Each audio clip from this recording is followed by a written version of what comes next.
At least यहीं तक छोड़ो बच्चे, काफी।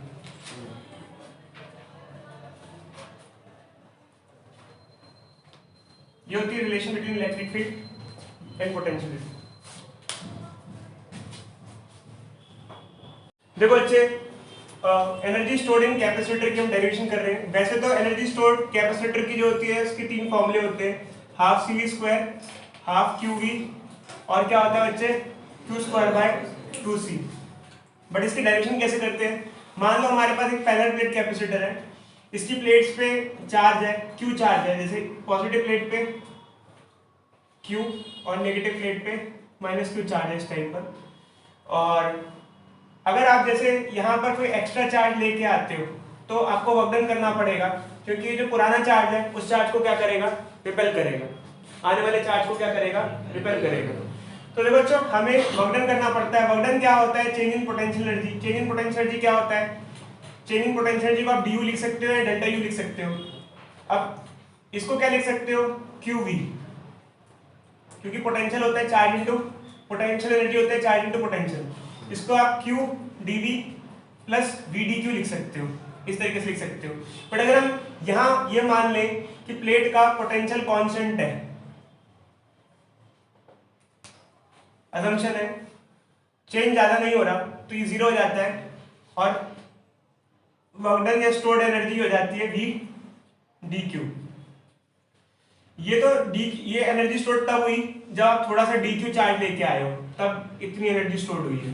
बट अगर ओवरऑल निकालना है तो आपको इंटीग्रेशन करना पड़ेगा। तो अगर आपको टोटल एनर्जी स्टोर्ड निकालना है तो डी का इंटीग्रेशन कर दो, वी डी क्यू का इंटीग्रेशन कर दो। यहाँ आप जब इंटीग्रेशन करोगे तो चार्ज कहां से कहां तक वेरी कर रहा है, जीरो से लेके कैपिटल क्यू तक। कैपिटल क्यू को हम लोग मैक्सिमम चार्ज कंसीडर करते हैं कि प्लेट्स पे maximum Q charge, capital Q charge तक आ सकता है। बट यहाँ पर इंटीग्रेशन नहीं हो सकता है फिलहाल डायरेक्टली, क्योंकि पोटेंशियल भी वेरिएबल होता है और चार्ज भी वेरिएबल होता है। प्लेट पे potential time to time change होता रहता है, जैसे सब चार्ज लाओगे पोटेंशियल चेंज होगा। तो हम यहाँ पर कौन, हाँ चल ले सकते हो फिर तो। बट एक्चुअली क्या है, हाँ सुनो, हाँ एक बात अच्छी बताई, देखो एक्चुअली क्या है कि हाँ बिल्कुल आपकी सही बात है, वी हमने कांस्टेंट लिया, बट इस टाइम पे लिया। अगर आप थोड़ा सा चार्ज लेके आते हो डी क्यू, तो फिलहाल तो वी कांस्टेंट है, बट अगर आप जैसे पूरा प्रोसेस को अगर थ्रू आउट पढ़ो तो वी कांस्टेंट नहीं रहेगा। तो वी तो हमने तब कांस्टेंट माना जब हम स्मॉल अमाउंट ऑफ चार्ज लेके आ रहे हैं, तो हो सकता है वी सेम रहे, जबकि ऐसा नहीं होता वी सेम होगा, क्योंकि जब आप चार्ज थोड़ा सा भी लाते हो तो पोटेंशियल क्या हो जाएगा, प्लेट का बढ़ जाता है, चेंज हो जाता है। वो तो हमारी असम्पशन है, ये तो हमारी असम्पशन है। बट एक्चुअली क्या है, पूरे थ्रू आउट प्रोसेस के लिए आप को कांस्टेंट नहीं ले सकते। बट यहाँ पे हम क्या करेंगे, थोड़ा सा, जैसे आप थोड़ा सा माइन्यूट डी क्यू चार्ज लेके आए हो, बट फिर भी देखो अगर आप डी क्यू चार्ज लेके आए हो तो भी चार्ज जब दे रहे हो प्लेट को, तो प्लेट का पोटेंशियल तो चेंज होगा ही होगा। तो ये हमारी असम्पशन एक तरीके से सही नहीं है जो हमने स्टार्टिंग में ही ली है। बट थोड़े से चार्ज के लिए फिर भी वो फिक्स रह सकता है, क्योंकि आप कितना चार्ज लाए हो, डी क्यू। बट अगर आप पूरा चार्ज करते रहते हो उसको, तो चार्ज बढ़ता जाएगा, तो ऐसे तो पोटेंशियल क्या होता जाएगा, चेंज होता जाएगा। तो इसलिए बच्चे यहाँ पर हमने पोटेंशियल को कांस्टेंट लिया है, बट पोटेंशियल को कांस्टेंट तब लिया था जब आप स्मॉल अमाउंट ऑफ चार्ज लेके आ रहे हो। बट अब हम पूरे प्रोसेस के लिए थ्रू आउट इंटीग्रेशन कर रहे हैं, तो प्लेट पे जो पोटेंशियल है वो चेंज होगा। समझे अच्छे? इसके लिए तो फिर भी कांस्टेंट मान सकते हो यहाँ पर, क्योंकि स्मॉल अमाउंट ऑफ चार्ज लेके आ रहे हो। अगर एक बॉडी पे थोड़ा सा चार्ज आप थोड़ा बढ़ा दो तो कोई खास फर्क देखने को नहीं मिलता, बट आप उस पर चार्ज लाते जाओ तो उस पर फर्क देखने को बहुत मिलता है। तो यहाँ पर हम लोग पोटेंशियल को कांस्टेंट नहीं ले सकते, यहाँ ले सकते हैं, क्योंकि यहाँ छोटे से चार्ज के स्मॉल अमाउंट की बात की जा रही थी, और यहाँ पर हम पूरे की बात करें, क्योंकि पूरे के लिए देखो ये u की बात करेंगे, किसकी बात करें थे, du के लिए, स्मॉल चेंज की बात करें। तो यहाँ पर क्या होगा बच्चे, जैसे अब v की जगह आपको कोई वैल्यू पुट करनी पड़ेगी, क्योंकि यहाँ दो वेरिएबल है, पोटेंशियल भी चेंज हो रहा है और चार्ज भी चेंज हो रहा है। जैसे जैसे प्लेट चार्ज होती जाएगी, कैपेसिटर प्लेट चार्ज होगी, कैपेसिटर चार्ज होगा, उसका पोटेंशियल भी चेंज होगा, उसका चार्ज भी चेंज होगा। दो वेरिएबल एक साथ नहीं हो सकते इंटीग्रेशन के दौरान। तो उसको ऐसा काम करो कि हमने पढ़ा था c इक्वल टू क्या होता है, q बाय v, और इससे क्या हो जाएगा, v इक्वल टू क्या हो जाएगा, q बाय c।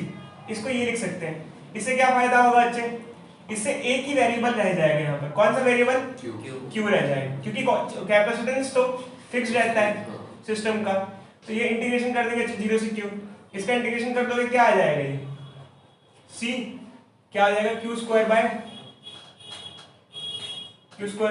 2। लिमिट्स कहाँ है, 0 से लेके q, 2 बार आ जाएगा 1 by 2c, q square minus 0 square क्या आ जाएगा, q स्क्वायर बाय 2c। तो एनर्जी स्टोर्ड क्या आ गया, q स्क्वायर बाय 2c। क्या सिर्फ यही फॉर्मूला यूज करते हैं हम लोग? नहीं, इसके अलावा हम लोग ये फॉर्मूला भी यूज कर सकते हैं, ये भी कर सकते हैं। कैसे आता है ये? अगर इस फॉर्मूले में ये वाला फॉर्मूला यूज कर लो, इसके साथ इंटीग्रेट कर लो, इसकी वैल्यू पुट कर दो, तो बाकी दो फॉर्मूले भी आ जाते हैं। बट हमें डेरिवेशन में तो एक ही फॉर्मूला दिखाना होगा, सारे तो दिखाओगे नहीं। समझे बच्चे? यस। इधर देखो बच्चे, नेक्स्ट हमारे पास जो डेरिवेशन है वो एनर्जी डेंसिटी का डेरिवेशन है। Energy density of capacitor. Capacitor की जो एनर्जी डेंसिटी होती है बच्चों, वो होती है half epsilon not E square. ये हमें डिराइव करना है। एनर्जी डेंसिटी होती क्या है? एनर्जी डेंसिटी को स्मॉल यू से रिप्रेजेंट किया जाता है। एनर्जी डेंसिटी होती है energy stored per unit volume. किसी कैपेसिटर में एनर्जी स्टोर्ड होती है हाफ सी वी स्क्वायर, और वी फॉर वॉल्यूम यहाँ पे आ जाएगा। तो ये हमारा पैरेलल प्लेट कैपेसिटर है अगर हमारे पास, तो ये प्लेट एरिया है और ये प्लेट सेपरेशन है। तो वॉल्यूम क्या होती है? देखो बच्चों, वॉल्यूम होता है length into breadth into height. तो इसको आप एरिया मान सकते हो और हाइट को आप डिस्टेंस ऐसे डी मान सकते हो। तो वॉल्यूम को a इनटू डी मान सकते हो। कोई अच्छा हो जाएगा, ठीक है? नहीं होगा, फोकस खराब हो गया। बहुत देर से बहुत देर से बहुत देर 1-2 घंटे हो सर आप ऐसे उंगली करके पढ़ा रहे हो ना। देखो बच्चे, तो हमारे पास एनर्जी डेंसिटी का फॉर्मूला होता है half epsilon not E square, और एनर्जी डेंसिटी होता है energy stored per unit volume. Energy stored होता है हाफ सी वी स्क्वायर और वॉल्यूम वी हो जाता है। अगर हमारे पास पैरेलल प्लेट कैपेसिटर है तो वॉल्यूम इसके अंदर जो होगा, वॉल्यूम जो होगी वो क्यूबॉइडल होगी। क्यूबॉइड की जो वॉल्यूम होती है वो होता है length into breadth into height.